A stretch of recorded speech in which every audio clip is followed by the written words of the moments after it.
It's officially been a full year of President Trump driving the libs absolutely loco. And to celebrate, he annexed the White House briefing room for nearly 2 hours, holding reporters hostage while he read straight from a giant book of his own accomplishments. Here's the book on accomplishments. And this is something, ooh, I'm glad my finger wasn't in that sucker. That could have done some damage, but you know what? I wouldn't have shown the pain. Look at this. These are all, each line is something that we did. Nobody did that before. And it's big stuff, too.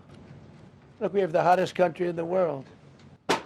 I said, why is it the Gulf of Mexico? It should be the Gulf of America. I was going to call it the Gulf of Trump, but I thought that I would be killed if I did that. D.C. is now, you can walk right from here to a restaurant, right through the center of town. You can be with your child, with your loved one, with your lover. Deranged Jack Smith. He's a sick son of a. They gave me the worst of the worst. And here I am. I've never seen this room like this. Is this a celebration of the first year? You know what we don't deserve? Him. Now, President Trump jets off to Davos, where he's expected to browbeat the bug-eating globalists over Greenland. But how far will he go? How far are you willing to go to acquire Greenland? You'll find out. I think that we will work something out where NATO is going to be very happy and where we're going to be very happy. But we need it for security purposes. We need it for national security and even world security. It's very important. But Democrats say the Greenland gambit proves Trump has completely lost it. He is a madman. He is insane. He's only thinking about himself. Everything you're hearing, yeah, and you whatever really think Marco he's Rubio is insane? saying, whatever J.D. Vance are saying, yes. He's going to probably use military action. And when he does, Americans are going to die in battle. It's time to stand tall and firm, have a backbone. I can't take this complicity. People rolling over. I should have brought a bunch of knee pads for all the world leaders. Donald Trump, he's a T-Rex. You mate with him or he devours you. Wow, knee pads. All right. Jesse, welcome back. Thank you. Yeah, you can barely see the staples. I took off MLK Day, Greg. Yes, that's right. That's right. And it's, well, we all know why. For my people. Yes, they are your people. So he went through his giant book of accomplishments. And that's only 1 year. But he has to do it because the media has ignored half of this stuff. Right. And I saw MSNBC cut away when he started showing the mugshots of the bad hombres we're picking up in Minneapolis. We have to secure Greenland. It will happen. Dana is right. She's never been wrong in any of her predictions. The United States always secures our interests economically, militarily, either by force or purchase. Louisiana purchase, Alaska, the Philippines. We even got the Marshall Islands after World War II. You don't even know where they are, Greg. Yeah. We got the moon. I think we own it. And I know we own it. And when the world changes, we change. So globalism's dead. We have to protect our own supply lines. We have to protect ourselves from missiles coming in from China. And we're going to do it whether they like it or not. Denmark should take the offer. Yes. Denmark cannot defend or develop the island. And they're in violation of their NATO obligations because they are sworn to defend all of their territory. And they cannot defend it. They live under our security umbrella. It is a big, beautiful umbrella, Greg. Do they want to live under it or not? We're offering them $700 billion. Yes. $1 billion per person. $1 billion per person. The royal family in Denmark is dying to sell Denmark. Every European that we're going to grease with the $700 billion is dying to do this deal. It's like when you find out your great-grandmother has this amazing piece of real estate right on the coast, and some big fat developer comes over and makes an amazing offer, and you don't even go to the property. You've never even seen the estate, and you don't have enough money to even build on it. So someone comes here, slaps a check down, and you're going to say no. Once Besant and Lutnick and Rubio get into a room with all these guys and knock their heads together, we're getting Greenland. Yeah, you know, Dana, I mean, and we're taking Denmark as is. Like, there's not even any staging. at all. We're not asking for any improvements. We're just saying we'll take it off your hands. Well, we'll do the you work. went a step further. We're taking Denmark. We don't need Denmark. Oh, We I'm just sorry, need Greenland. We just Yeah, need the same thing, right? Okay, that's a good question that just came to me. Why does Denmark have dibs over Greenland? It's not even in their hemisphere. It's in ours. That Frisbee is on our roof.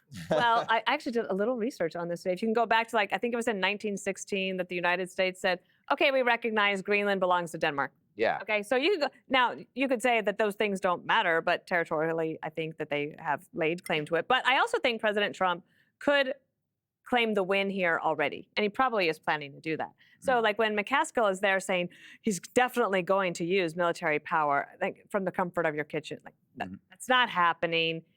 I do believe that when they all get there tomorrow, he'll get in a room and he'll be like, "You guys ready to deal?" And they'll be ready to deal. We already know this is going to happen. They're not going to try to stand on their own. But they've already offered everything that he's basically wanted. The only thing is the issue of ownership.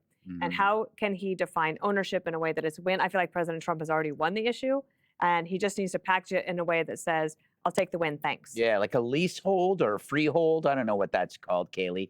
You know, the thing is, what did you think of Trump's performance? There's a lot of great lines in there with the little clip thing. He said he wouldn't show the pain. I thought that was nice. What did you make of it? I think he's his own best messenger. On Minnesota, for instance, he gave acknowledgement to there being both sides that need to be looked at, considered. He, of course, supports ICE, but he has given a voice to that woman, which I think is very good. Not only that, on immigration, he said, I've looked at my team and I said, look, we got to get this under control. There are good people who are here. They came illegally. They're working on farms. They're a value to our society, and let's go after the criminals. So President Trump has a good gauge and a good steer, and I think we saw that today.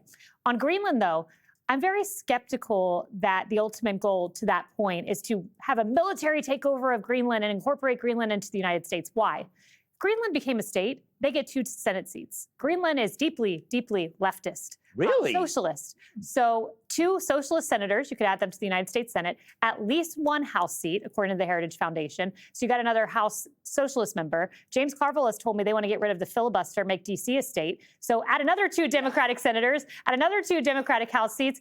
That's a political nightmare for Republicans. And Puerto Rico would be like, excuse me. Puerto Rico would be like, let us in too. So I think President Trump's end goal is something short of that. Maybe a freely associated state like the Marshall Islands, maybe a territory like Guam, less likely to happen. But I think he's got them in a position to deal. But I don't think the deal is going to be, let's add socialist senators to the United States Senate and lose it forevermore. So, Harold, you know, you could talk about Greenland, but I was kind of impressed with Newsom's description of Trump as a T-Rex. That's really actually that's a compliment. You know, you either play along or you get eaten. I mean, that's the smartest thing Newsom's ever said. See how President Trump thinks about that. Good to be with everybody again. I listened to the president today, and I was reminded, Kaylee, that he gave a speech, a nationally televised address, I think a few months ago, where he was able to have 15 minutes to list off some of the accomplishments. I had a slightly different take on his speech today. I think if I were him, I would have done this today. If I were around him, I would have advised him to do this, because he is seeing the snapshot of kind of where the country is thinking we are, and how voters, particularly voters who put him over the top in 2016 and obviously in 2024, not necessarily believing that their priorities are his priorities. We can talk about polls, but I think polls are only accurate for that very moment, and you should use them as an instruction manual. The thing I would take away if I were him from our polling and all the other polling that's out there is that he is focused on things that people aren't necessarily focused on in their own lives. That doesn't mean what he's focused on is unimportant, but it's not important to voters. And I think he did today a good job of trying to persuade the American people and even himself that what he's focused on is what's most important for the country and what is going to advance the country in the long term. 2, I think on the immigration thing, I think Karl Rove said it best on our network maybe a few days ago, and he's talking about Texas. I don't think Texas goes Democrat, but he said that Texas is certainly, you're seeing Hispanic voters move a little bit away from some of the Republicans, because he thinks that, this is Karl's words, he thinks that a lot of Texas Republicans, for that matter, Americans who are Republicans, are more forgiving or have some grace for immigrants who are here illegally, who are not violent, who paid their taxes, who are raising families and raising good families, even families Trump gave that are... voice to that today. Right, but I think that's where on the immigration thing, he's not faring as much as he wants. And finally, on Greenland, he could do everything he wants. Dana's right. He can do everything he wants economically and militarily there because of a 1951 treaty that Harry Truman negotiated. Said, look, we'll partner with you to do whatever you want to make not only the island safe, but to make our hemisphere safe, and for that matter, NATO safe. And two, you can have access to all the natural resources. I think for the president, he wants to own it. He wants to be a landlord and not a tenant. And I'm just not convinced that people in Greenland are going to give up, in spite of notwithstanding the political dynamics that may happen if they become a state, two Democrats or whatever. I think the people in Greenland, they kind of like being what they are, whom they are. And just stripping them of their self-determination when they want to give us everything practically that we want, I think would be a mistake. And if you don't believe me, I think all you got to do is listen to what I think the president's going to face when he goes to Davos. I wish him the best, but based on what you're hearing already there, there's going to be some fireworks when he gets there. Well, the question is, did Truman want a country that expands or shrinks? I don't know. Well, Alaska. Very good. Can I add one other thing that Sure. has happened since Truman? What? Global warming. Yes. But that is also one of the reasons that this issue has accelerated, because if you care about the Arctic Circle and the blah, blah, blah, the thing around the map. Yes. Already lost interest. Can I say one last? Okay. Yeah, go ahead, Harold. President Trump, I just want everybody's reaction just to think about. President Trump on Truth Social today said that China and Russia are the boogeymen when the real threat to the U.S. is the UN, NATO, and Islam. Now, I don't agree with that. And if you going into Europe in the conference, I think is too much of an elitist conference. But if you're going to go there to speak to the leaders there, it's going to be curious to see how they digest that. He has an end game. That's why he published their text. They're on notice. They'll fall in line, Harold. Who's your boogeyman? Casey? Oh, Jesse? Jesse. Hey, Sean Hannity here. Hey, click here to subscribe to Fox News YouTube page and catch our hottest interviews and most compelling analysis. You will not get it anywhere else.